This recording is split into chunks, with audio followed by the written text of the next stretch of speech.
A large Ferris wheel is 300 feet in diameter and is boarded from a platform that is 10 feet above the ground. The 6 o'clock position of the Ferris wheel is level with the loading platform. The wheel completes one revolution in 20 minutes. Let h of t be a function of the rider's height above the ground t minutes after the wheel begins to turn. Find the function h of t and give the period, the amplitude, and the vertical shift, and then we'll also determine how high off the ground a rider is after 5 minutes from the bottom. Okay, so as you picture this Ferris wheel turning around, if you were actually plotting a function of height, it would look like this. As it goes around and you're plotting the height, you would essentially be drawing a trig function, either a sine or a cosine function, because you think about as you go. Let's think about this for just a minute then. The baseline would be right here in the middle of the circle, and then the maximum points would be when we're at the top of the Ferris wheel circle, and the minimum would be when we're down at the platform. So now that we got a sense of how going around a circle essentially defines a sine wave, let's go back and relook at the problem. So let's go ahead and draw a picture. So we have this Ferris wheel, and then it's up on this platform, and we know that platform was 10 feet above the ground, and then we know that our baseline will go right through the middle of the circle, and so above would be 150 and below would be 150.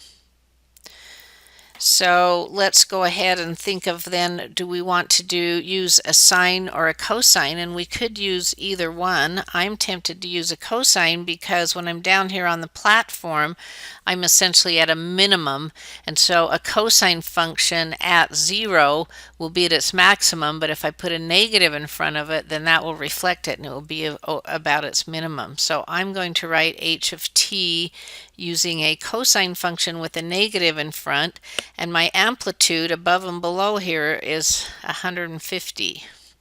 So then it's going to be cosine. Now we've got to figure out the period, and then we also have a vertical shift. So we've got some things to still figure out. Let's figure out what our vertical shift is. Here is our baseline up through the middle of the Ferris wheel, so it's 150 plus the 10 for the platform, and so this is going to be plus 160 on the end of this thing to move our baseline up. So the only thing we have left to figure out on this is the period. Okay, it tells us we have one revolution in 20 minutes.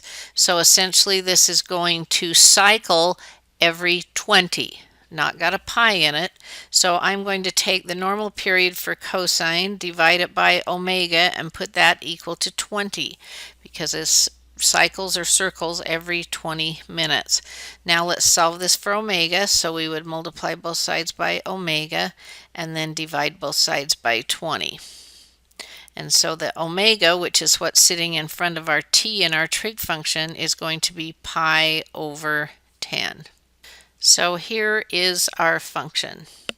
Now we could have used a sine function, but if we used a sine function, we would have needed to have a shift by pi halves, because sine will not start out down at the minimum like we wanted this to happen. But we could use a sine function with a pi over 2 phase shift, but a cosine function is going to be easier. All right, let's answer all of those questions, and we kind of answered most of them while we were finding this equation. So the period would be 20, and the amplitude, how high and low it goes above the baseline, is 150, and the vertical shift is going to be from the ground. We need to move this thing up by 150 plus 10, or 160. Okay, how high off the ground is a rider after 5 minutes from the bottom? All right, so as we think of what this looks like graphed, it started out here at the bottom, and it does a cycle in 20 minutes, and then it will repeat itself. And so this point right here is 20, and so 5 would be right here when it's on the baseline, because here's 10, here's 15, and here's 20. 5 is the first fourth of the period. So how high are we when we are around here at the baseline? And our height when we're around here at the baseline is going to be the 150 from this. We were down here at a minimum when we moved up here, 150, but also the 10 for the platform. And so 5 minutes from the bottom, our height is going to be 160 feet.